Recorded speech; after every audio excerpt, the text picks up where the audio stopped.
glórias ao Altíssimo. Quero convidar a amada igreja a abrir a palavra do Senhor no livro de Joel, o profeta Joel, capítulo 2, versículos 21 ao 27. Não temas, ó terra, regozija-te e alegra-te, porque o Senhor faz grandes coisas. Não temais, animais do campo, porque os pastos do deserto reverdecerão, porque o arvoredo dará o seu fruto, a figueira e a vide produzirão com vigor. Alegrai-vos, pois, filhos de Sião, regozijai-vos no Senhor vosso Deus, porque Ele vos dará em justa medida a chuva, fará descer como outrora a chuva temporã e a serôdia. As eiras se encherão de trigo, e os lagares transbordarão de vinho e de óleo. Restituir-vos-ei os anos que foram consumidos pelo gafanhoto migrador, pelo destruidor e pelo cortador, o meu grande exército que enviei contra vós outros. Comereis abundantemente e vos fartareis, e louvareis o nome do Senhor vosso Deus, que se ouve maravilhosamente convosco, e o meu povo jamais será envergonhado. Sabereis que eu estou no meio de Israel, e que eu sou o Senhor vosso Deus, e não há outro, e o meu povo jamais será envergonhado. Amém, queridos? Eu entendo essa palavra para nós nessa noite como uma palavra profética. Nós não vamos entrar aqui na questão do povo de Israel. Essa palavra era uma profecia para a nação de Israel, de restauração, de restituição. Mas nós vamos trazer essa palavra para os nossos dias, para a nossa vida. E eu creio que para alguns aqui, de uma maneira muito especial, para a vida pessoal. Nós temos vivido aí fora um tempo de escassez, né? Já fazia um bom tempo que não chovia. A cidade, algumas cidades têm corrido o risco de falta de água, e a água é algo imprescindível para a nossa vida. Algumas cidades da nossa região já estão até fazendo um revezamento. Nós sabemos pelos jornais que os níveis dos reservatórios estão baixos e que há uma possível falta de água em todo o estado, principalmente na nossa região aqui de Campinas, na região de São Paulo. O consumo é muito alto. E por que, amados, nós chegamos nesse ponto? Simplesmente porque não vieram chuvas. As chuvas não vieram no seu tempo certo. E a falta das chuvas gerou essa escassez, esse tempo seco, a terra seca, mal-estar. Quantos aqui não sabiam o que era dormir bem durante uma noite? Eu fazia pelo menos uns 2 meses que eu não tinha uma noite abençoada, uma noite de descanso. Ia dormir tarde, levantava cedo, acordava no meio da noite, 1, 2 vezes, às vezes tinha que ir para o banheiro, tomar um banho, refrescar o corpo. Tal era o calor, mal-estar, tudo porque estava faltando água. O clima mudou. E nós não sentimos bem quando isso acontece. Bastou uma pequena mudança. Bastou um pequeno sopro de Deus. Uma pequena frente fria que entrou na região e a gente já começou a se sentir melhor. Caíram umas poucas chuvas. Podemos dizer que foi um chuvisqueiro, né? Não foram chuvas ainda. Mas já foi o suficiente para que nós nos sentíssemos melhor, não foi assim? E nós olhamos para esse texto quando a nação de Israel passava por um período terrível de seca, de escassez. E durante um período de provação, de juízo, Deus permitiu que aquela nação sofresse consequências muito maiores do que essa pequena seca que nós passamos esses últimos meses. talvez dure mais um pouco, creio que não. A previsão é que venham chuvas abundantes, que sejam restaurados os reservatórios de água. Eu estava pensando nisso e no momento da intercessão desse culto, Deus me levou a essa palavra profética de Joel, que era uma palavra de restauração, uma palavra de restituição. Um texto que algumas vezes é pregado aí de maneira distorcida, levando para a prosperidade. Também falamos aqui sobre prosperidade, mas não como o mundo fala. Eu queria passar para os irmãos essa noite essa palavra de uma maneira profética para a nossa vida, para cada um que está aqui, especialmente para aqueles que têm vivido um momento de seca espiritual.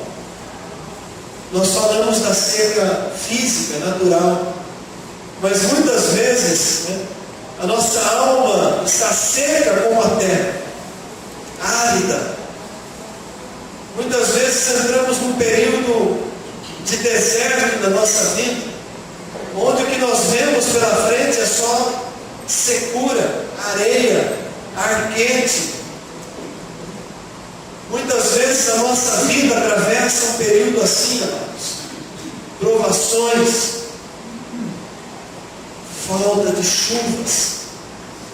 E as chuvas, na palavra de Deus, elas sempre estavam relacionadas a bênçãos. Quando a palavra fala da chuva temporã, da chuva serôdia, era chuva necessária para o tempo da colheita. Primeiro no tempo da semeadura, depois no tempo de fazer brotar a planta, depois no tempo do amadurecimento dos grãos. A chuva precisava vir no tempo certo. E o povo orava para que a chuva viesse no tempo certo. Na nossa vida espiritual não é diferente. Nós não vivemos sem as chuvas. Nós não suportamos passar um período sem desfrutar das bênçãos de Deus, sem experimentar a presença manifesta do Espírito de Deus na nossa vida. Não há maior secura na alma do homem do que passar por um período onde se sente distante da presença de Deus.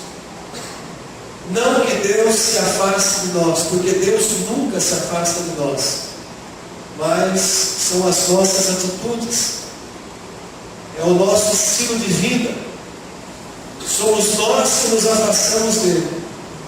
Em Tiago, Deus faz um convite: a chegai-vos a mim, e eu me chegarei a vós outros. Por que Deus diz dessa maneira?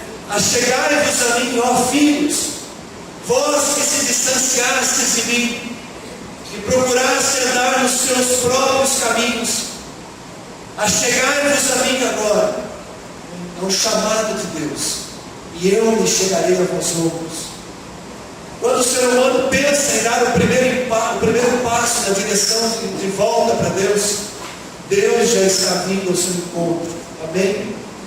Quando o filho pródigo pensou em voltar para a casa do pai, quando passou pela cabeça daquele jovem que estava perdido no mundo, ele disse: eu irei até o meu pai, voltarei para a casa de onde eu saí. O pai já estava há muito tempo esperando por ele. Muitas vezes, os períodos de seca que nós experimentamos é porque de alguma forma nós escolhemos andar sozinhos. Deixamos de consultar o Senhor. Começamos a fazer as coisas pela nossa própria conta, pela nossa própria vontade.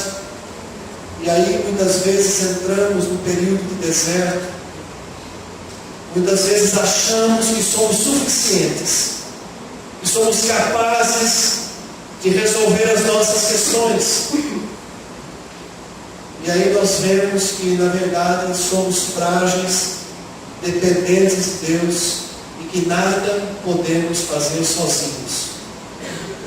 Quando olhamos para esse texto de Joel, a nação de Israel havia passado por um período terrível de provações, mas chega um momento em que Deus usa o profeta para liberar uma palavra que trouxesse de volta a alegria, a esperança no coração daquele povo. Era como se Deus estivesse dizendo: olha, esse tempo que vocês passaram, onde o gafanhoto tomou os seus plantios, a sua semente, a sua colheita, onde vocês perderam, onde vocês experimentaram a escassez, o sofrimento, a dor. Olha, esse tempo está acabando, porque o Senhor diz: eu vos restituirei. Amém, igreja? Eu vos restituirei. Essa é a palavra para o nosso coração nessa noite. Nós vamos ficar com a palavra da promessa de Deus, de restituição, de um tempo novo em nossa vida, de um final de um período de seca, de escassez, assim como o clima mudou esses últimos dias, e nós sentimos já o cheiro das águas. Respira fundo e sinta o cheiro das bênçãos de Deus na tua vida, da restituição, de algo novo que o Senhor está fazendo, algo novo que Ele está trazendo à luz. Porventura não o viste? O texto de Isaías 43, que nós citamos semana passada. Deus está fazendo isso na vida de muitos, e nós precisamos receber pela fé. Eu creio que é na minha vida. Diga isso ao Senhor. Abra sua boca e repita: eu creio que é para a minha vida.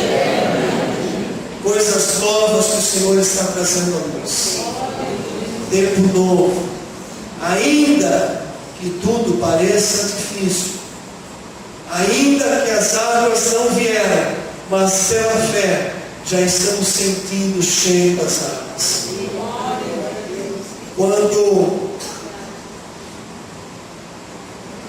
Quando o profeta disse para o seu moço: vai lá e olha para ver se vem vindo chuvas.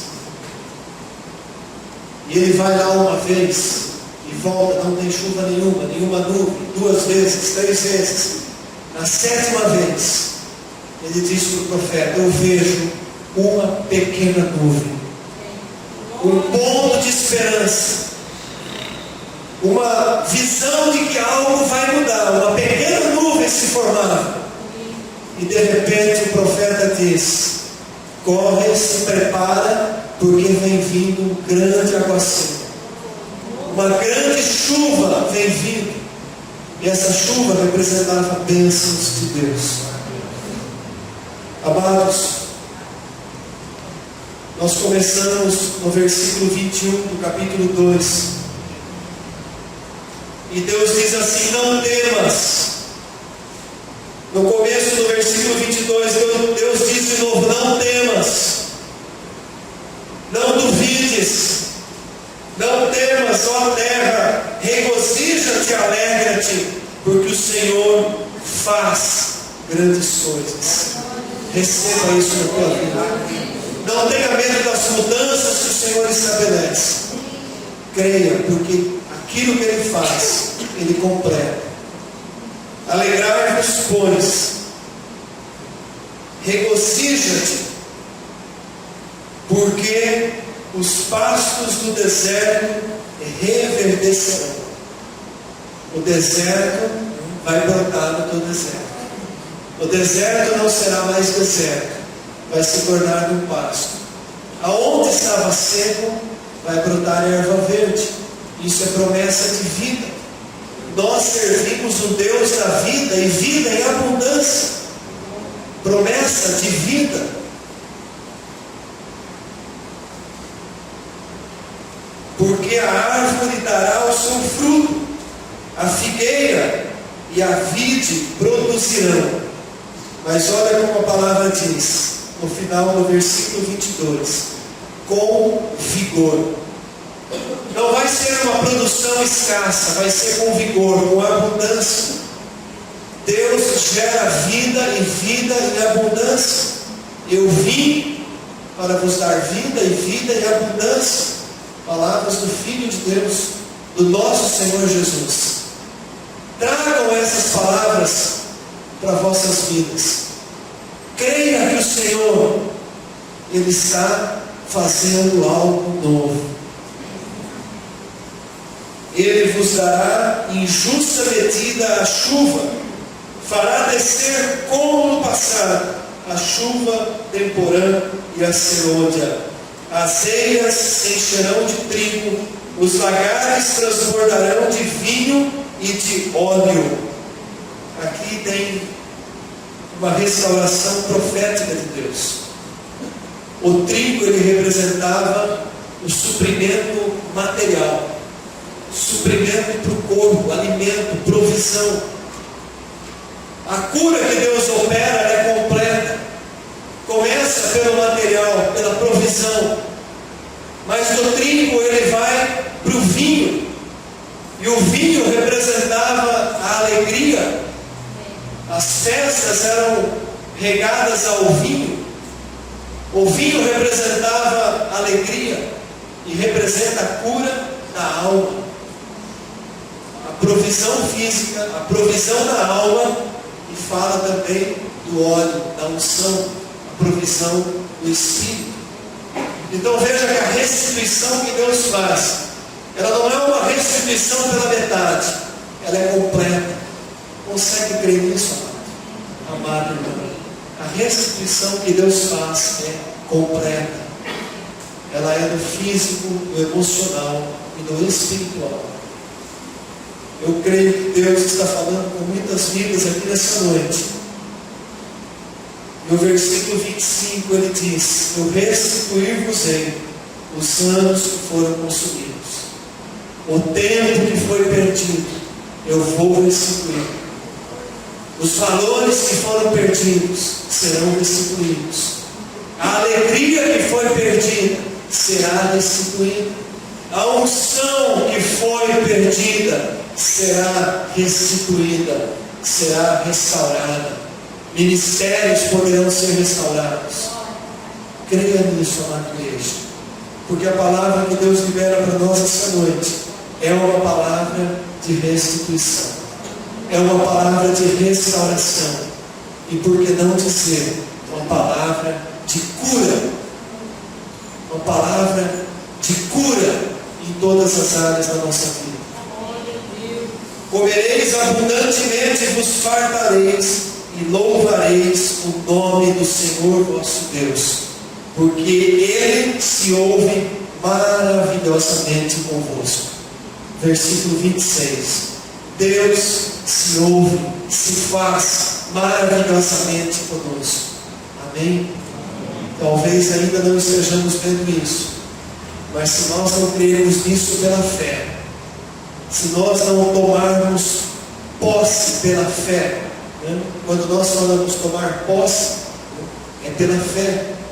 A fé é o cumprimento de coisas que não se veem, ainda não aconteceram, mas pela fé recebemos ela em nossa vida. É isso que eu entendo por tomar posse.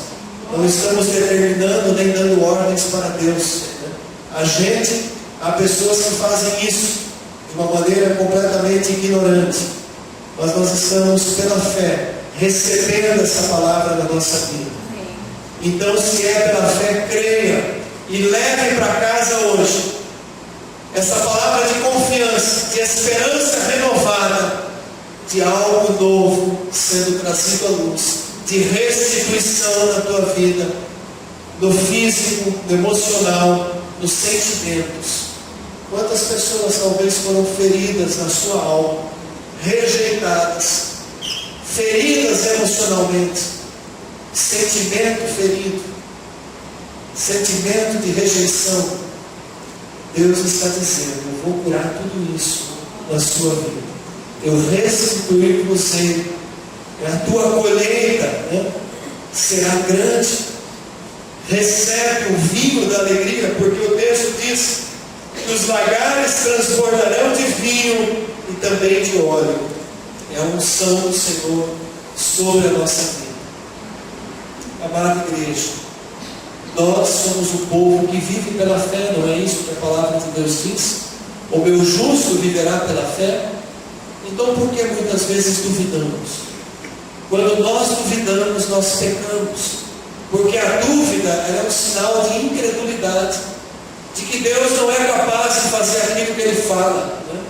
O Senhor diz: porventura o meu braço está encolhido, eu não posso estender e abençoar a tua vida?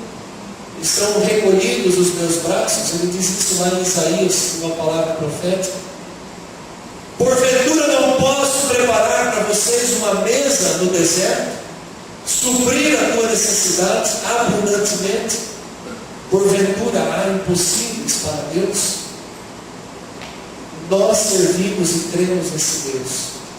A nossa vida tem que estar alicerçada nas promessas de Deus. Não é naquilo que as pessoas falam. Existem pessoas que são enviadas, emissários de Satanás, para roubar a alegria, roubar o ânimo, enfraquecer a nossa fé. Muitas vezes nós nos deparamos com pessoas assim. A pessoa não tem nada o que falar e vai abrir a boca para roubar a tua alegria. Não deixa isso acontecer. Não permita isso. Porque nós cremos num Deus que é maior do que tudo isso. Se Satanás vem com palavras para roubar a nossa alegria, repreende, rejeita no mesmo instante. Se alguém vem dizer para você: não vai dar certo, isso daí não tem mais jeito não, esse mal é incurável, diga: eu rejeito em nome de Jesus Cristo a tua palavra, porque eu creio num Deus que é poderoso para fazer mais do que aquilo que eu peço. Eu creio num Deus que é poderoso para suprir cada uma das minhas necessidades. Então, quando porventura o inimigo usar alguém com palavras negativas contra a tua vida, não fique com a sua boca fechada. Diga para essa pessoa: olha, eu creio num Deus que é maior do que essa palavra sua. Eu rejeito essa palavra. Muitas vezes precisamos agir assim para quebrar a ação do inimigo contra a nossa vida. Porque se nós damos crédito àquilo que Satanás fala através da boca de pessoas, nós estamos duvidando de Deus. Então não dê crédito a palavras que não partem da boca de Deus. Não permita que a tua bênção seja roubada ou perdida por causa de pessoas que vêm trazer dúvidas, enfraquecer a nossa fé, fazer balançar a nossa certeza. Não permita. Ande pela fé, porque nós somos um povo que vive pela fé. A palavra de Deus diz que nós, o justo, ele anda pela fé, ele vive pela fé. Amém, igreja? Ainda no texto de Joel,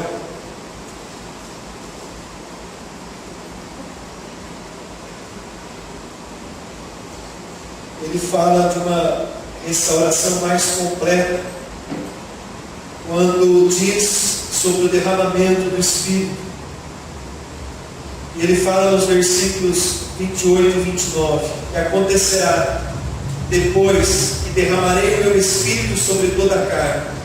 Vossos filhos e vossas filhas profetizarão, vossos velhos sonharão, e vossos jovens terão visões, e até sobre os servos e sobre as servas derramarei o meu Espírito naqueles dias.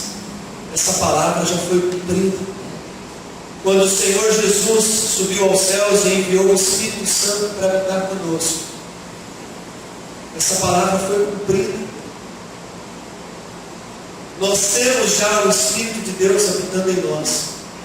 Por isso que podemos pregar essa palavra de Deus hoje e crer pela fé que ela é para a nossa vida e trazê-la em prática na nossa vida. Então, amada igreja, que nós possamos crer naquilo que o Senhor nos fala e receber de Deus toda a promessa de restituição. Se não for assim, se não for para crer, é melhor rasgar esse livro ou então não o jogai fora. Se for para ter em mãos e não para crer, não faz sentido algum. Então creia que a palavra que o Senhor libera nesse culto essa noite é para a minha vida, é para a tua vida, é para a área que você está vivendo, é para o teu sonho, é para aquilo que você tem colocado diante de Deus. Creia, coloque na presença de Deus, siga em frente no que o Senhor tem colocado de propósito no teu coração. Essa semana eu tive um testemunho gratificante, e foi também uma confirmação para a minha vida, porque essa palavra foi primeiramente para mim, amados. E quarta-feira nós viemos aqui para o culto, e eu busquei um salmo para compartilhar com a igreja, e peguei um salmo que raramente eu leio ele, o Salmo 131, e nesse salmo Davi expressa algo sobre descansar, confiar no Senhor. E ele usa algumas palavras assim, como a criança desmamada, ela se joga nos braços da mãe. E vem para nós aquela imagem da criança, o bebê que acabou de saciar a sua fome, acabou de mamar e fica largado no colo da mãe. As mães sabem bem o que é isso, o bebezinho fica ali largado. Davi fala assim: assim tem que ser a nossa confiança no Senhor. Assim deve ser a nossa confiança em Deus. E eu acabei usando esse salmo na abertura do culto quarta-feira, mas eu confesso que o meu coração, o coração da minha esposa estava assim, agitado. É a primeira vez que a gente vai ter um filho que vai sair fora de casa. A gente teve a graça, a bênção de ver o João Paulo conseguindo a vaga que ele tentou aí por 3 anos na faculdade de medicina, vai estar indo para outra cidade, para São José do Rio Preto. E nós estamos nessa situação, de ajeitar as coisas, de orar, pedir para Deus um lugar, preparar um lugar, para que tudo dê certo, preparar os recursos, a provisão. E essa palavra veio primeiramente para mim. O trigo, a provisão vai vir, os recursos virão, o lugar Deus vai preparar, mas o coração dos pais fica agitado, não tem jeito. Não tem jeito. E aí eu fui para o Rema na sexta-feira, e o professor sempre ora antes de começar a aula. Estou fazendo uma matéria que eu não tinha feito, uma matéria nova, que é um estudo sobre as alianças de Deus com o homem. E o professor abriu a aula exatamente com o Salmo 131. E ele deu um testemunho, ele disse: olha, esse salmo é uma oração que eu faço todos os dias, porque eu não me esqueço dele, porque no momento difícil da minha vida, quando foi necessário uma separação de um casamento por motivo bíblico, e ele sendo a parte ferida, viu-se separado da sua filhinha de 4 anos. E a filhinha crescendo no lar, separado. E ele disse assim: Deus falou com ele através desse salmo, a criança desmamada, descansando, a confiança em Deus. E ele deu um testemunho maravilhoso sobre isso. E eu depois compartilhei com ele: olha, foi só uma confirmação para a minha vida, para eu também descansar. Porque a grande preocupação era o que seria da filha, crescendo, separada dos pais, quando chegasse a idade adulta, quando chegasse a idade da adolescência, as situações que é um filho passar por isso, a preocupação de não estar crescendo num lar onde a palavra de Deus fosse devidamente ensinada. E Deus honrou de tal maneira que a filha está se preparando para ser missionária, está fazendo enfermagem para servir missões junto com o marido. A filha já está casada, é uma bênção na vida dos pais. Então a gente ouviu um testemunho que nem precisava mais da aula. Eu senti de trazer isso para a amada igreja hoje, porque muitas vezes nós nos vemos assim, em situações que parece que a nossa vida não vai ter jeito, vai ficar abalada, e você grita: e agora, Senhor? O que vai ser agora, Senhor? Olha a situação, a seca, a escassez. E aí Deus vem com uma palavra de restituição, de descanso, de confiança. Eu creio, tenho certeza exatamente que era essa palavra de Deus para essa noite, para consolar corações, para confortar vidas aqui nessa noite. Não apenas a minha, não apenas a da família, da Bruna, os pais, Mas eu sei que Deus conhece aqui o coração de cada um de vocês. Ele sabe qual é a angústia de cada alma de cada um. Ele sabe qual é a provação que cada um de nós estamos passando. E Ele vem com essa palavra: descansa, consola, espera, e a restituição virá. Amém, igreja? É isso que eu tinha para passar para os irmãos essa noite. E nós vamos nos levantar e pela fé nós vamos adorar o Senhor. Porque em meio aos louvores, em meio à adoração, mesmo que o seu coração esteja abalado, mas crendo pela fé, vamos adorar o Senhor. Que o Senhor derrame chuvas abundantes sobre a nossa vida. Que venham sobre a nossa vida, sobre a igreja Manaim, sobre cada família dessa igreja, sobre cada vida que adentrou aqui essa noite, sobre cada visitante, porque você não veio aqui por acaso, você veio aqui para ouvir essa palavra, e o Senhor está dizendo: eu vos restituirei. Abra os olhos que eu vos restituirei. Tenha confiança, tenha fé, porque a seca vai acabar, virão as águas, virão a colheita, virão os frutos. Amém, igreja? Vamos nos colocar em pé, vamos glorificar o Senhor. Eu quero chamar mais uma vez aqueles irmãos que representam a liderança espiritual da igreja, os presbíteros, e nós vamos orar por aqueles que de alguma maneira, de uma maneira muito especial, essa palavra tocou. Nós vamos interceder para que o Senhor venha derramar mesmo chuvas e bênçãos, águas sobre a nossa vida. Então nós vamos orar para aqueles que vierem à frente, e nós só vamos encerrar o culto a hora que o último que vier à frente receber oração. A hora que você receber oração, você pode voltar para o seu lugar. Mas nós vamos orar para que essa restituição venha sobremaneira na tua vida, seja qual for a área que você necessita dela. Gratidão ao Senhor nosso Deus por tudo aquilo que Ele operou em nosso meio. Que a graça e a paz do Senhor Jesus Cristo, o amor do Pai e a comunhão do Espírito Santo permaneça conosco. Amém e glória a Deus.